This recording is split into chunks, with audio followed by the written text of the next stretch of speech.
प्यारे साथियों, नमस्कार। स्वागत है आपका अपने YouTube channel mock test with Vikas में। आज हम बिहार एसएससी की ये टेस्ट सीरीज संख्या 5 नंबर लगाएंगे। ऑलरेडी हमने 4 मॉक टेस्ट अपलोड कर चुका है अपने इसी चैनल पे। अगर आपने नहीं देखा तो जाकर देख सकते हैं।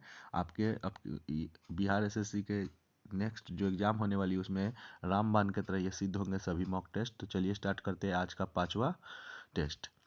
पहला क्वेश्चन है, भारत के महान्यायवादी के बारे में निम्नलिखित में से कौन सा कथन सही नहीं है, यानी गलत कथन बताना है। तो महान्यायवादी यानी अटॉर्नी जनरल के बारे में पूछ रहा है। तो सबसे पहले अटॉर्नी जनरल के बारे में जान लेते हैं कि भारतीय संविधान में अनुच्छेद 76 में इसका जिक्र है, जो कि भाग 5 में आता है। ठीक है। महान्यायवादी जो है इसकी नियुक्ति राष्ट्रपति के द्वारा की जाती है, और वैसे व्यक्ति को जो उच्चतम न्यायालय के न्यायाधीश बनने योग्य हो, उस वैसे व्यक्ति को भारत का महान्यायवादी यानी अटॉर्नी जनरल राष्ट्रपति बनाते हैं। इसके साथ ही महान्यायवादी जो है संसद के किसी भी सदन में भाग ले सकता है, लेकिन उसे वोट देने का अधिकार जो है नहीं होता है। इम्पोर्टेंट है, याद रखिएगा। ये जो है भारत सरकार का सबसे बड़ा विधि अधिकारी होता है, और ये किसी भी न्यायालय में यानी सुप्रीम कोर्ट या हाई कोर्ट ये कहीं भी जाके सुनवाई कर सकता है कोई भी मामला को। तो राइट आंसर इसका पढ़ लेते हैं आप कौन सा सही है। तो देखते हैं, उसे केवल भारत के उच्चतम न्यायालय में सुनवाई का अधिकार है तो नहीं, उच्चतम न्यायालय और उच्च न्यायालय यानी सुप्रीम कोर्ट और हाई कोर्ट, यहाँ दोनों में इसका अधिकार है, सुनवाई का अधिकार है। वह उच्चतम न्यायालय का न्यायाधीश नियुक्त होने के आहरित होगा, बिल्कुल सही। वैसे ही व्यक्ति को राष्ट्रपति नियुक्ति करते हैं। वह भारत सरकार को सभी विधि संबंधी विषयों पर सलाह दे सकेगा, ये भी सही है। और वह ऐसे पारिश्रमिक प्राप्त करेगा, यानी वेतन उसको ऐसा मिलेगा जो राष्ट्रपति के द्वारा तय होगा, ये भी सही है। यानी राइट आंसर गलत कौन है? पहला। चलिए नेक्स्ट क्वेश्चन की ओर बढ़ते हैं। दूसरा क्वेश्चन है, कौन सा मूल अधिकार का भाग नहीं है बताना है। तो मूल अधिकार का जिक्र हमारे भारतीय संविधान के भाग 3 में अनुच्छेद जो है 12 से लेकर 35 तक के अनुच्छेद में किया गया है। अब इनमें से देख लेते हैं कौन इस अनुच्छेद के बीच में नहीं आता है। तो शिक्षा का अधिकार 21A में आप देखे होंगे, शिक्षा का अधिकार है। अस्पृश्यता का विरुद्ध अधिकार अनुच्छेद 17 में है, अस्पृश्यता का अंत किया गया है। और अल्पसंख्यकों द्वारा शैक्षणिक संस्थान स्थापित करने का अधिकार अनुच्छेद 29। तो ये तीनों है। पर्यावरण का संरक्षण इसका राइट आंसर हो जाएगा। ये जो है राज्य के नीति निर्देशक तत्व में स्थित है, और इसका जो अनुच्छेद है 48A है। 48A में क्या कहा गया है? तो इसमें कहा गया है कि राज्य को पर्यावरण की रक्षा और सुधार करने के साथ साथ देश के वनों और वन जीव की रक्षा करने का प्रयास करना चाहिए। ये 48A में बोला गया है। और इसी के बाद जो है, इसी को देखते हुए आप पढ़े होंगे कि जो पर्यावरण संरक्षण अधिनियम है वो आया था 1986 में। तो ये भी इम्पोर्टेंट है। पर्यावरण संरक्षण अधिनियम कब आया था? तो 1986 में आया था। इसके साथ ही वनस्पति संरक्षण अधिनियम आपसे पूछे तो वो याद रखिएगा 1972 में आया था। तो दोनों अलग अलग हैं। पर्यावरण संरक्षण अधिनियम 1986 में आया था। क्यों आया था ये भी समझ लीजिए। 1986 में जो पर्यावरण संरक्षण अधिनियम था ये आया था। क्यों आया था? तो याद रखिएगा, एक भोपाल गैस कांड होता है जिसमें मिथाइल आइसोसाइनेट का बहुत बड़ा रिसाव होता है, और वहाँ भोपाल में बहुत लोगों की जानें चली जाती है। तो इसी के बाद जो है ये 1986 होगा। और भोपाल गैस कांड कब हुआ था? तो 3 दिसंबर 1984 को हुआ था। और इसी के बाद पर्यावरण संरक्षण अधिनियम 86 आता है। तो ये इंपॉर्टेंट है, इसको जरूर नोट कर लीजिएगा। नेक्स्ट क्वेश्चन की ओर बढ़ते हैं। भारत में पहली बार महिलाओं को वोट देने का अधिकार किस अधिनियम द्वारा प्रदान किया गया था? तो भारत में पहली बार महिलाओं को वोट देने का अधिकार जो है भारत शासन अधिनियम 1919 के द्वारा किया गया था। राइट आंसर बी हो जाएगा। इंपॉर्टेंट है, इसको याद रखिएगा। दोस्तों, चैनल पे नए हैं तो एक सब्सक्राइब और एक लाइक जरूर कर दीजिएगा। चैनल नया है इसलिए सपोर्ट थोड़ा कर दीजिए। चलिए नेक्स्ट क्वेश्चन की ओर बढ़ते हैं। अगला क्वेश्चन है, भारतीय संविधान में गणतंत्रात्मक एवं प्रस्तावना में जो है स्वतंत्रता, समता और बंधुता शब्द किस देश के संविधान से लिया गया है? तो भारतीय संविधान में जो गणतंत्रात्मक और प्रस्तावना में जो स्वतंत्रता, समता और बंधुता शब्द है ये सब फ्रांस से लिया गया है। राइट आंसर डी हो जाएगा। बात करते हैं जापान की। तो जापान से क्या लिया गया है? तो जापान से जो है विधि द्वारा स्थापित प्रक्रिया लिया गया है। ऑस्ट्रेलिया से प्रस्तावना की भाषा लिया गया है। और दक्षिण अफ्रीका से संविधान संशोधन लिया गया है। इम्पॉर्टेंट है, सभी को नोट कर लीजिए। जब भी हम सेट बनाएं तो याद रखिएगा, एक पेन और एक नोटबुक जरूर लेके बैठिएगा। जो भी हम बता रहे हैं वो नोट करते जाइएगा, क्योंकि एक क्वेश्चन से 4 क्वेश्चन हम बनवा देते हैं, जो आपके एग्जाम में काफ़ी हेल्पफुल रहेंगे। और इससे आगे कोई नहीं क्वेश्चन पूछेगा आपके एग्जाम में, देख लीजिएगा। हम जितना पढ़ा दे रहे हैं उससे ज़्यादा आपके एग्जाम में नहीं पूछेगा। अगला क्वेश्चन है, कौन सा व्यक्ति 1946 में गठित अंतरिम मंत्रिमंडल का सदस्य नहीं था? तो 1946 में गठित अंतरिम मंत्रिमंडल का सदस्य जो है ये डॉक्टर एस राधाकृष्णन नहीं थे। राइट आंसर सी हो जाएगा। राजगोपालाचारी जी शिक्षा मंत्री थे इस मंत्रिमंडल में। राजेंद्र प्रसाद खाद्य एवं कृषि मंत्री थे। जगजीवन राम जो है ये श्रम मंत्री थे। तो राइट आंसर इसका सी होगा। अब बात करते हैं 1946 में गठित अंतरिम मंत्रिमंडल ये कैसे बना था। तो आपको बता दें कि कैबिनेट मिशन 1946 में आया था, जिसकी अध्यक्षता जो है वो पैट्रिक लॉरेंस द्वारा किया जा रहा था, और ये मार्च 1946 में आया था। और इसी का देन है कि 24 अगस्त 1946 को घोषणा होती है कि नवनिर्वाचित संविधान सभा का गठन होगा, और उसी के बाद 2 सितंबर 1946 को अंतरिम मंत्रिमंडल का गठन होता है। तो ये इसका हिस्ट्री है। चलिए नेक्स्ट क्वेश्चन की ओर बढ़ते हैं। कौन सा सही सुमेलित है बताना है। तो इसमें से संघ राज्य क्षेत्रों का प्रशासन का जिक्र अनुच्छेद 239 में है, तो बिल्कुल सही 239 में संघ राज्य क्षेत्रों का प्रशासन का जिक्र है। दूसरा है, राष्ट्रपति को किसी विधेयक पर अनुमति देने का अधिकार है, तो ये अनुच्छेद 111 में है, ये भी सही है। राष्ट्रपति किसी भी विधेयक पर अनुमति दे सकता है अनुच्छेद 111 के तहत। और संसद का सत्रावसान और विघटन, इन सभी का अनुच्छेद 85 में जिक्र है, तो ये भी सही है। यानी राइट आंसर डी हो जाएगा। सभी का सभी सही है, तीनों इंपॉर्टेंट है, आप नोट कर लीजिएगा। नेक्स्ट क्वेश्चन की ओर बढ़ते हैं।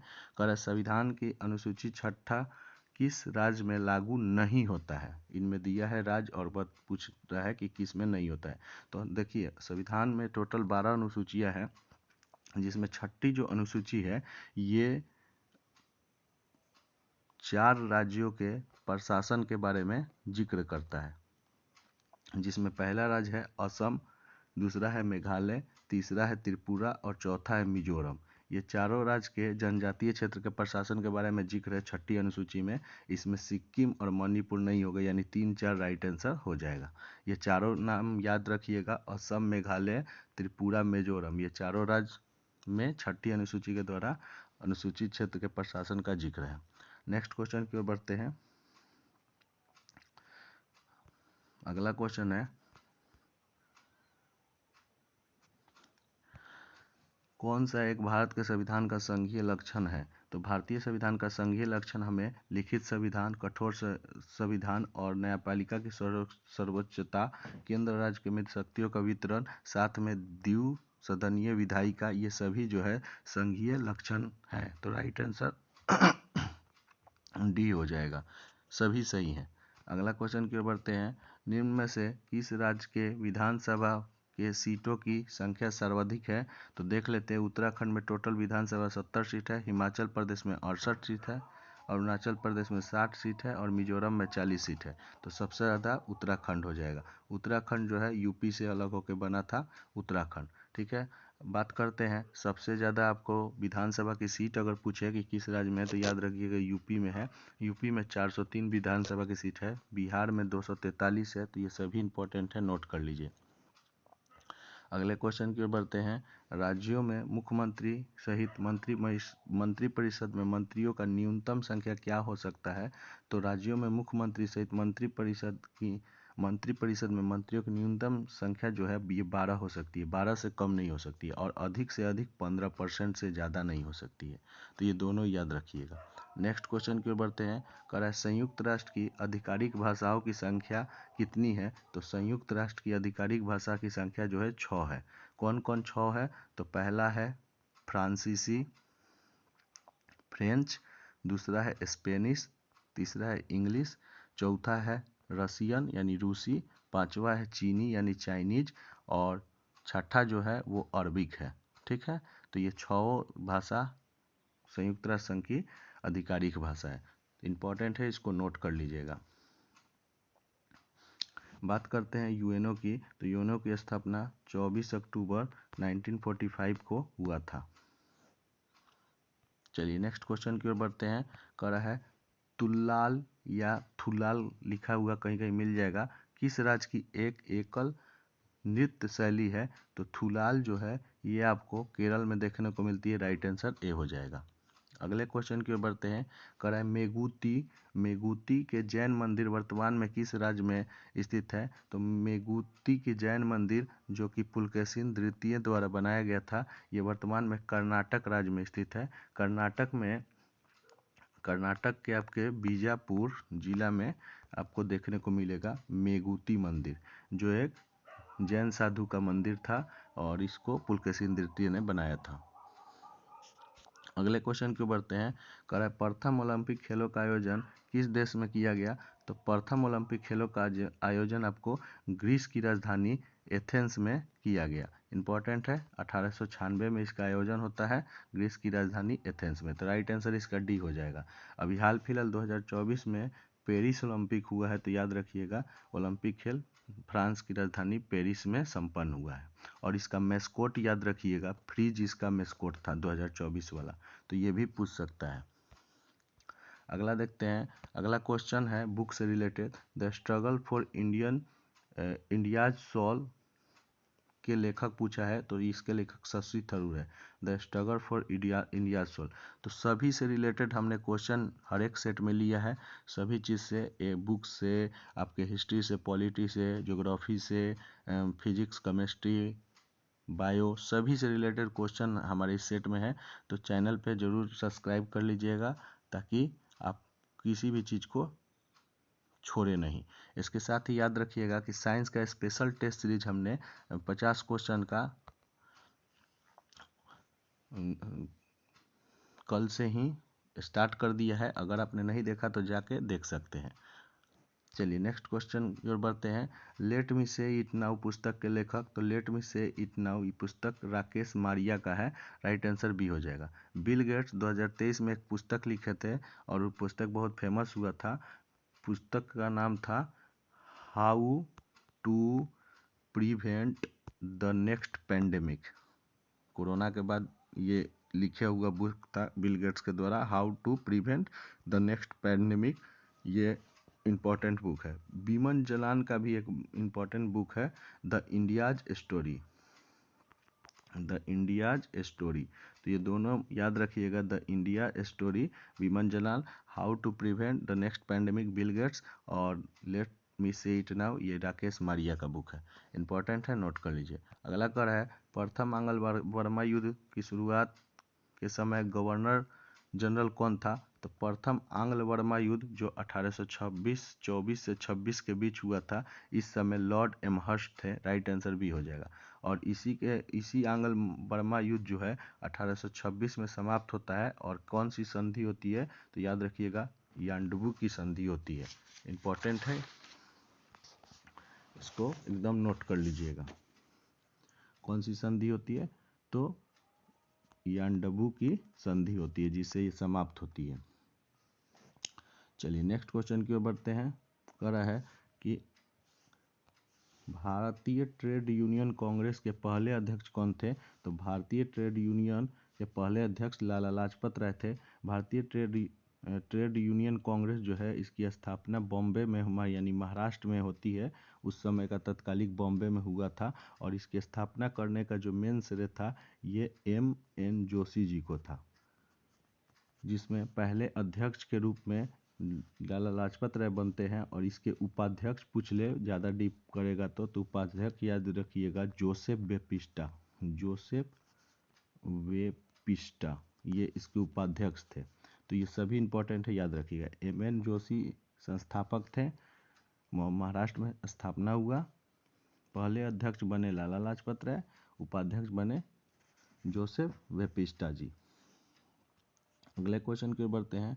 कह रहा है कि 1838 में भारतीय राष्ट्रीय कांग्रेस के अध्यक्ष निर्वाचित हुए थे। तो 38 जो हरिपुरा अधिवेशन हुआ था, इस समय भारतीय राष्ट्रीय कांग्रेस के अध्यक्ष जो है सुभाष चंद्र बोस निर्वाचन हुआ था। सुभाष चंद्र बोस जी को चुना गया था।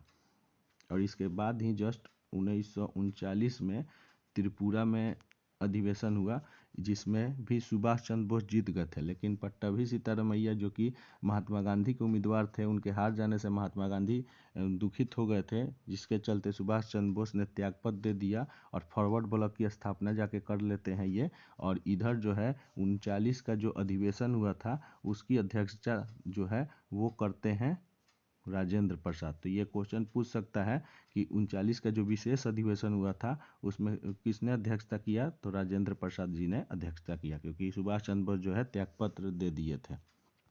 अगला देखते हैं, पाकिस्तान के लिए अलग राज्य आंदोलन का नेतृत्व किसने किया, तो पाकिस्तान के लिए अलग राज्य नेतृत्व जो है ये मोहम्मद अली जिन्ना ने किया था। बात है 1940 की। 1940 में लाहौर अधिवेशन हुआ और लाहौर अधिवेशन में ही मोहम्मद अली जिन्ना ने कहा कि हमें एक मुस्लिम राष्ट्र के अतिरिक्त और कुछ भी स्वीकार नहीं है, और इसी मोहम्मद अली जिन्ना ने ही इसका नेतृत्व किया था। अब बात करते हैं मुस्लिम लीग, यहाँ पे आया एक वर्ड, तो मुस्लिम लीग की स्थापना जो है 1906 ईस्वी में हुआ था, दिसंबर 1906 ईस्वी में, और इसके संस्थापक जो थे ये समीमुल्लाह खां जी थे, नवाब समीमुल्लाह खां। ठीक है, ये 1906 ईस्वी में इसकी स्थापना होती है मुस्लिम लीग की। डेट याद रखिएगा 30 दिसंबर के दिन। कहाँ पे, तो ढाका बांग्लादेश में। चलिए नेक्स्ट क्वेश्चन की ओर बढ़ते हैं। अगला क्वेश्चन है, सर्वोदय शब्द का सर्वप्रथम प्रयोग किसने किया था, तो सर्वोदय शब्द का सबसे पहला बार प्रयोग जो है ये महात्मा गांधी जी ने इंडिया में किया था। और सर्वोदय का मतलब होता है सबका उदय। ठीक है, और ये जो सर्वोदय शब्द है ये रसिकन की एक पुस्तक है। रसिकन जो अंग्रेजी राइटर है रसिकन, इसकी एक पुस्तक है अनटू द लास्ट। ठीक है, अनटू द लास्ट, तो इसी से ये लिए थे महात्मा गांधी जी ने सर्वोदय का विचार, और रसिकन की पुस्तक अनटू द लास्ट से लिया था, याद रखिएगा। और इसका मतलब होता है पंक्ति के आखिरी छोर तक कोई भी चीज़ को पहुंचाना। तो इम्पॉर्टेंट है, इसको ध्यान में रखिएगा। अच्छा, सर्वोदय शब्द का प्रथम बार प्रयोग भारत में महात्मा गांधी ने किया था, लेकिन एक और चीज़ क्वेश्चन पूछता है कि सर्वोदय समाज यानी सर्वोदय समाज का स्थापना किसने किया था, तो इनके जो अनुयायी थे विनोबा भावे जी, ये सर्वोदय समाज की स्थापना किया, जिसका मेनली उद्देश्य था इनके ये विचार को प्रचलित करना। तो इम्पोर्टेंट है, सब याद रखिएगा। अगला देखते हैं, भारत में ब्रिटेन के सभी संवैधानिक प्रयोगों में सबसे कम समय तक कौन सा चला था, तो ब्रिटेन के सभी संवैधानिक प्रयोगों में सबसे कम समय तक 1919 का इंडियन काउंसिल एक्ट चला था। राइट आंसर सी हो जाएगा। चलिए नेक्स्ट क्वेश्चन की ओर बढ़ते हैं। अगला मिलान करना है, कौन सा सही सुमेलित है इसमें बताना है। अब देख लेते हैं, प्रथम आंग्ल मराठा युद्ध, तो ये 67 से 69 नहीं होगा, ये प्रथम आंग्ल मराठा युद्ध जो है 1775 से लेकर 82 तक चला था, लॉर्ड वारेन हेस्टिंग्स के कार्यकाल में। ठीक है, और ये जो है सूरत की संधि से स्टार्ट हुआ था और सलबाई की संधि से समाप्त हो जाता है 82 में। बात करते हैं तृतीय मैसूर युद्ध, तो 90-92 ये ठीक है, श्रीरंगपट्टनम की संधि हुई थी इसमें, और इस समय जो है कौन थे, तो श्रीरंगपट्टनम की संधि होती है और इस समय कार्नवालिस था, कार्नवालिस। बात करते हैं 24 से 26 प्रथम आंग्ल वर्मा युद्ध, तो अभी आया है, तो ये भी सही है, ये भी सही है, ये गलत हो गया। और 45 से 46 में द्वितीय आंग्ल सिख युद्ध, तो ये भी गलत है, क्योंकि द्वितीय आंग्ल सिख युद्ध जो है ये 1848 से 49 तक चलता है। और इसी द्वितीय आंग्ल सिख युद्ध में जो है दिलीप सिंह ने जो है कोहिनूर हीरा लेकर ब्रिटिश राजमुकुट में लगा दिया था। तो ये भी इम्पोर्टेंट है, याद रखिएगा। तो राइट आंसर कौन कौन सुमेलित है, तो 2 और 3 सुमेलित है, 1 और 4 गलत है, तो 2 और 3 सी इसका राइट आंसर हो जाएगा। अगला क्वेश्चन की ओर बढ़ते हैं, खेरा का युद्ध कब हुआ था, तो खेरा का युद्ध 1707 ईस्वी में होता है। राइट आंसर ए हो जाएगा। और किसके किसके बीच, तो साहू एंड ताराबाई के बीच, साहू और ताराबाई के बीच होता है खेरा का युद्ध 1707 ईस्वी में। एक और पूछता है कि पालखेड़ा का युद्ध कब हुआ? तो पालखेड़ा का युद्ध याद रखिएगा 1728 ईस्वी में। 1728 ईस्वी में जो है पालखेड़ा का युद्ध होता है। चलिए नेक्स्ट, पुस्तक शाहजहांनामा के लेखक कौन थे? तो इनायत खां जो है ये शाहजहांनामा लिखे थे। राइट आंसर ए हो जाएगा। अगले क्वेश्चन की ओर बढ़ते हैं। कह रहा है किस मुगल शासक के दरबार में दो प्रसिद्ध संस्कृत कवि वंशीधर मिश्र और हरिनारायण मिश्र रहते थे? तो ये दोनों जो कवि महान कवि थे वंशीधर मिश्र और हरिनारायण मिश्र, और ये दोनों जो है ये शाहजहां के काल में रहते थे। राइट आंसर सी हो जाएगा। नेक्स्ट देखते हैं। कह रहा है कौन सा कवि सगुन संप्रदाय से संबंधित नहीं था? तो सगुन संप्रदाय से संबंधित इनमें से कबीरदास नहीं थे। कबीरदास जो है ये निर्गुण से संबंधित थे, जबकि सूरदास, तुलसीदास, चैतन्य महाप्रभु ये सब सगुन से संबंधित है। राइट आंसर इसका ही हो जाएगा। कबीरदास की एक पुस्तक है बीजक, जिसमें इनके जो है वानियों का जिक्र है, तो ये इम्पोर्टेंट है। बात करते हैं कबीरदास, तो इनका जन्म जो है ये बनारस में हुआ था। बनारसी में कबीरदास का जन्म होता है। इम्पोर्टेंट है, ध्यान रखिएगा। लगभग 15वीं शताब्दी में। एक और यहाँ पे इम्पोर्टेंट है, तुलसीदास रामचरितमानस मानस लिखे थे अवधी भाषा में, और इनका भी जन्म यूपी में ही होता है। ठीक है, तो इसको भी ध्यान में रखिएगा।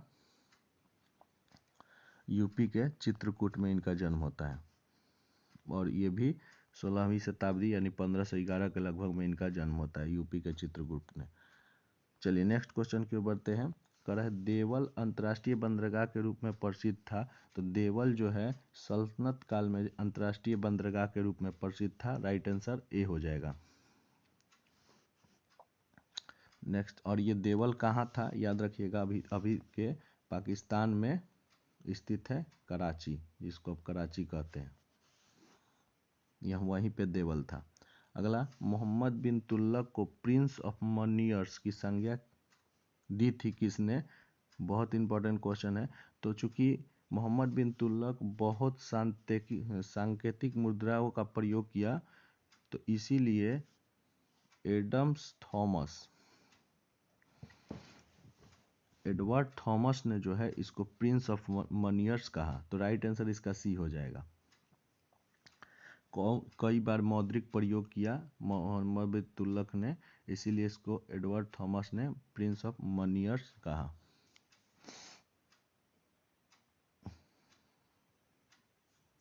अच्छा, ये जीन प्रभु सूरी जो थे ये जैन धर्म से रिलेटेड है, और ये जो है मोहम्मद बिन तुगलक के काल में आए थे। मोहम्मद बिन तुगलक के काल में एक मोरक्को निवासी इब्ने बतूता भी आया था, वो भी याद रखिएगा आप, 1333 ईस्वी में। चलिए नेक्स्ट क्वेश्चन की ओर बढ़ते हैं। करा है कि सैधव सप्ताह का महान स्नानागार कहाँ है? तो सैधव सप्ताह, सिंधु घाटी सप्ताह का महान स्नानागार जो है ये मोहनजोदड़ो में देखने को मिलता है। मोहनजोदड़ो में, जिसकी लंबाई जो है ये 11.88 मीटर लंबा, 7.01 मीटर चौड़ा और 2.43 मीटर गहरा था। तो कभी कभी ये पूछ लेगा आपसे, तो नोट कर लीजिएगा। 11.88 मीटर लंबा, 7.01 मीटर चौड़ा और 2.43 मीटर गहरा था। ठीक है, तो ये मोहनजोदड़ो में आपको देखने को मिलता है विशाल महान स्नानागार, और अन्नागार भी मोहनजोदड़ो में ही था। किस वेद में सभा और समिति को प्रजापति की दो पुत्रियां कहा गया है? तो ये जो है अथर्ववेद में कहा गया है। राइट आंसर डी होगा। अथर्ववेद सबसे लास्ट का वेद है, और इसी में प्रजापति की दो बेटियां सभा और समिति को कहा गया है। और इसमें जो है अथर्ववेद में एक और याद रखिएगा, कन्याओं के जन्म की निंदा भी की गई है। बात और जादू टोना भूत पिचाच सब का इसमें जिक्र है अथर्ववेद में। ऋग्वेद सबसे पहले का वेद है। ऋग्वेद में 10 मंडल, 1028 ऋचा ये है। ऋग्वेद के तीसरे मंडल में गायत्री मंत्र है। ठीक है, 9वां मंडल सोम से संबंधित है। 10वां मंडल में वर्ण की जिक्र है, 4 प्रकार के वर्णों का। तो ये सब इम्पोर्टेंट है, याद रखिएगा। नेक्स्ट क्वेश्चन की ओर बढ़ते हैं। कौन सा क्षेत्र अशोक के साम्राज्य में सम्मिलित नहीं था? तो इसमें अशोक का महान साम्राज्य में जो है श्रीलंका सम्मिलित नहीं था, बाकी अफगानिस्तान, कलिंग, बिहार ये सब सम्मिलित थे। अशोक के जो शिलालेख दूसरा है, दूसरा शिलालेख में से हम लोगों को पता ये चलता है कि अशोक का अधिकार जो है दक्षिण भारत में 4 राज्यों को छोड़कर बाकी सब जगह था। 4 में कौन कौन था? तो एक था पांड्य, एक था चोल पांड्य, एक था सत्यपुत्र और एक था केरलपुत्र। इन 4 राज्यों को छोड़कर अशोक का साम्राज्य पूरे अखंड भारत में था।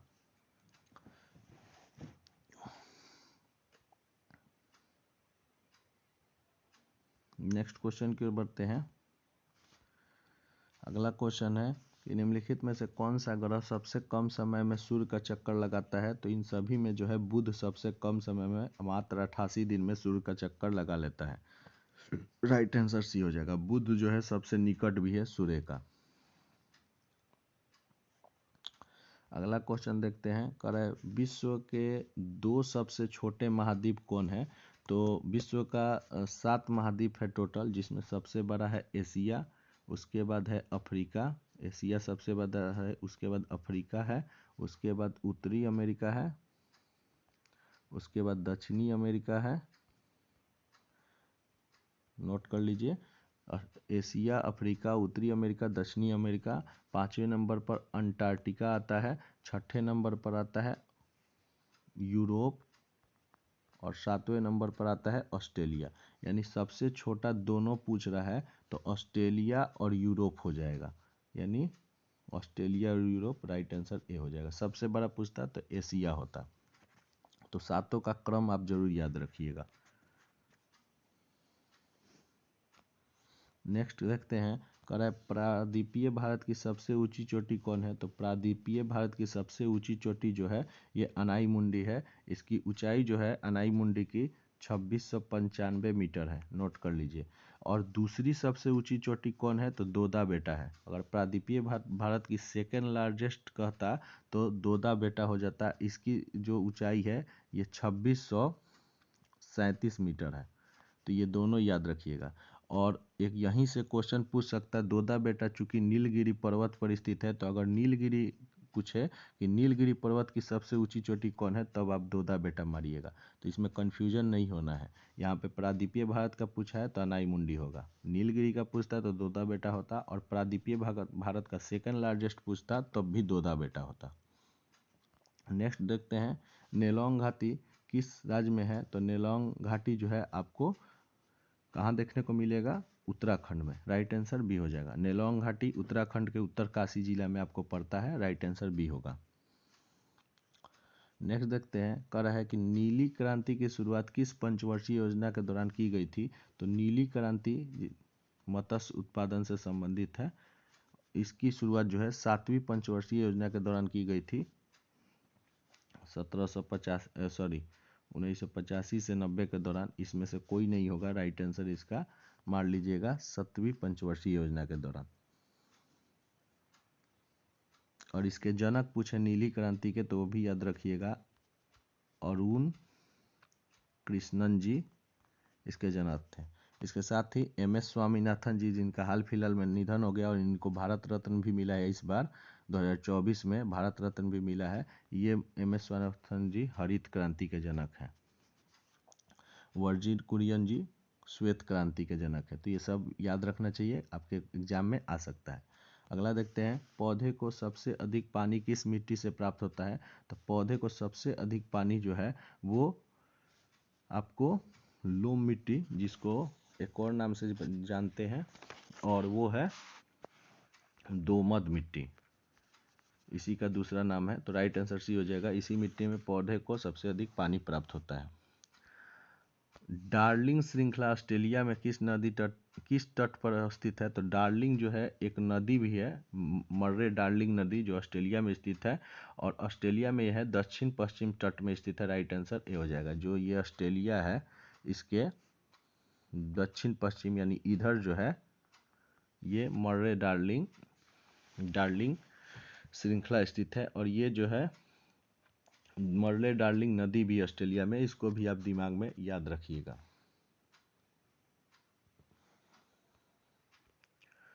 हॉर्न ऑफ अफ्रीका के भाग हैं, तो हॉर्न ऑफ अफ्रीका में 3 देश आएगा। जब आप अफ्रीका का ये नक्शा देखिएगा तो ऐसे करके इधर ऐसे हॉर्न जैसा ये बना है, यानी ये सिंह जैसा बना है, इसीलिए इसको नाम दिया है हॉर्न ऑफ अफ्रीका। और ये हॉर्न ऑफ अफ्रीका जो है, इसमें 3 देश है, सोमालिया, इथोपिया और जिबूती। तो राइट आंसर इसका बी हो जाएगा। चलिए नेक्स्ट क्वेश्चन की ओर बढ़ते हैं।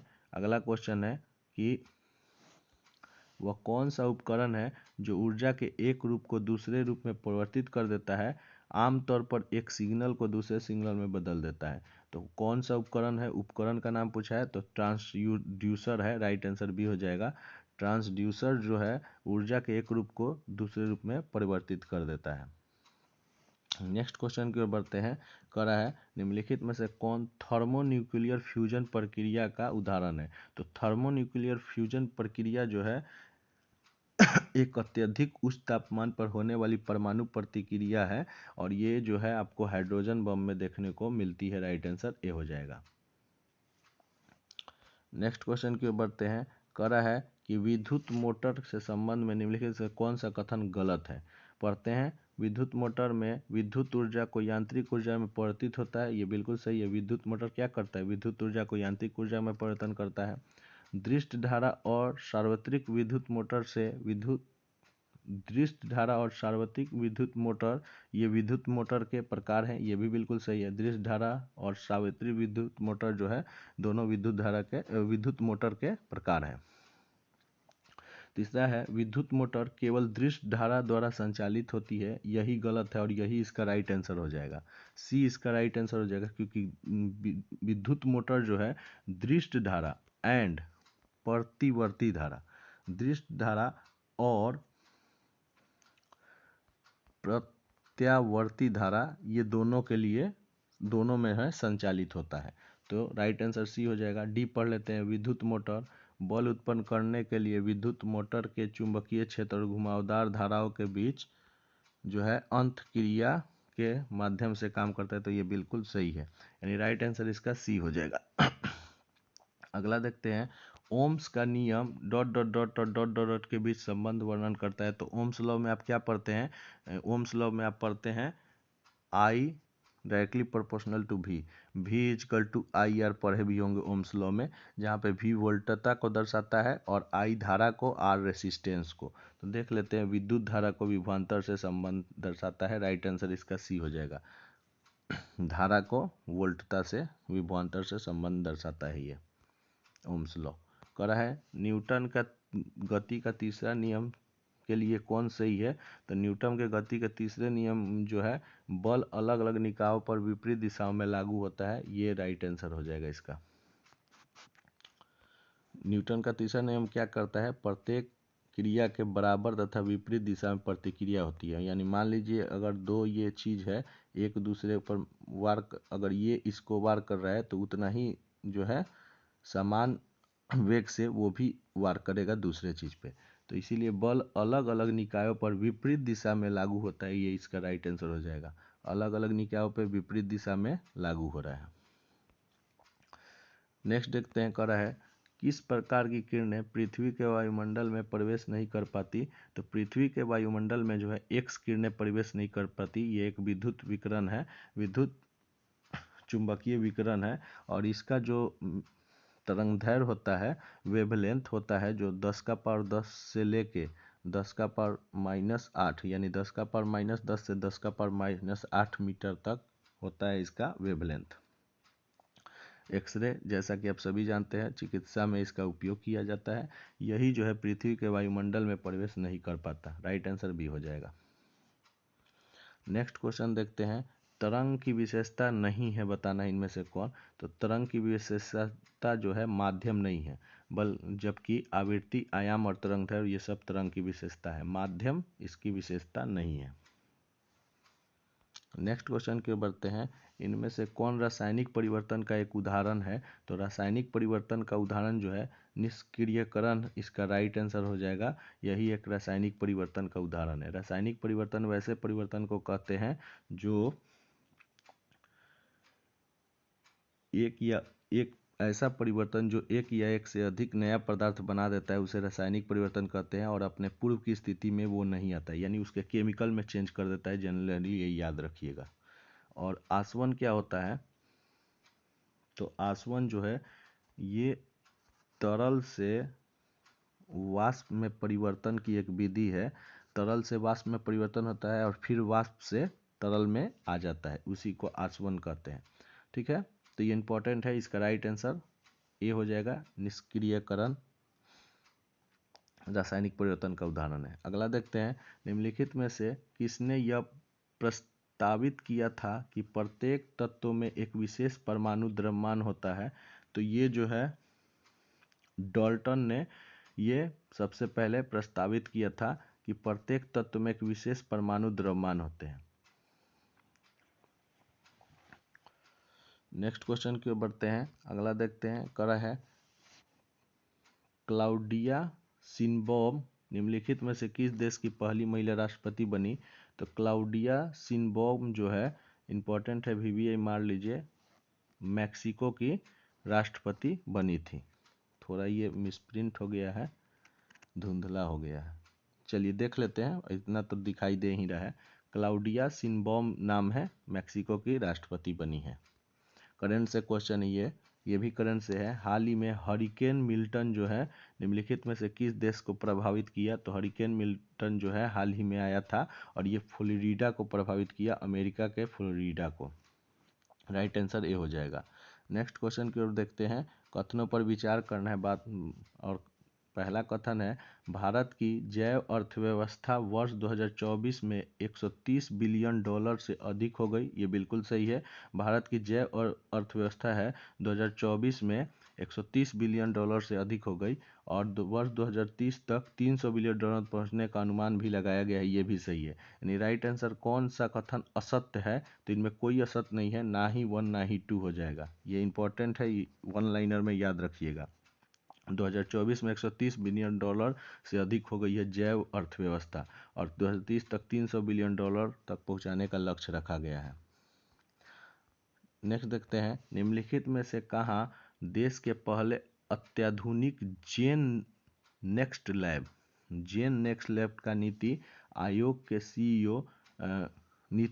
सीईओ जो है BR सुब्रमण्यम, अभी जो हाल फिलहाल में है, ने उद्घाटन किया। यानी कह रहा है निम्नलिखित में से कहाँ देश का पहला जो है अत्याधुनिक जेन नेक्स्ट लैब का नीति आयोग के सीईओ ने इसका उद्घाटन किया था। जेन नेक्स्ट लैब का वो कहाँ पे किया था?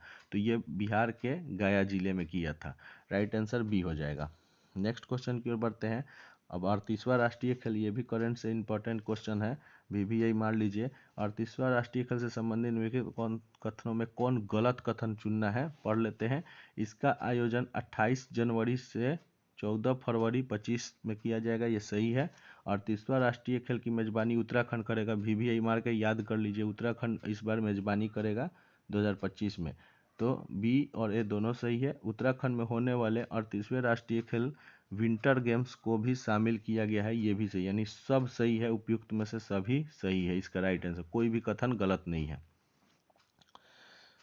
तो 38वां खेल कहाँ होगा? उत्तराखंड में होगा, जनवरी से फरवरी के बीच होगा, और विंटर गेम्स को भी इसमें शामिल किया गया है। नेक्स्ट देखते हैं। अगला क्वेश्चन है कि 2 अक्टूबर से 6 अक्टूबर 2024 तक पोषण और विशेष आहार उपयोग के लिए खाद्य पदार्थों पर कोडेक्स समिति के 44वें सत्र का आयोजन कहाँ गया?